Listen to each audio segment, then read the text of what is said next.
Hello friends, welcome back to my channel. Today I am going to unbox laptop stand cum cooling fan. So let's start unboxing. This is the front side of the box. This is the rear side of the box.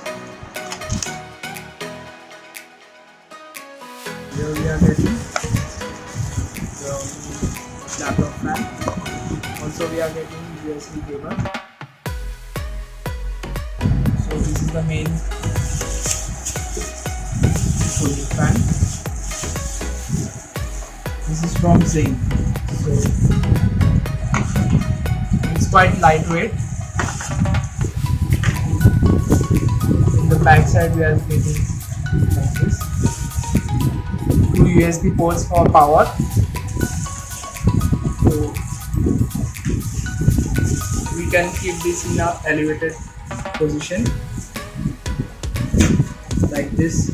It opens up, and this is the stand. We can keep our laptop like this or at a lower height. And this is the support for laptop. If we keep it in an elevated position, this will prevent the laptop from falling down.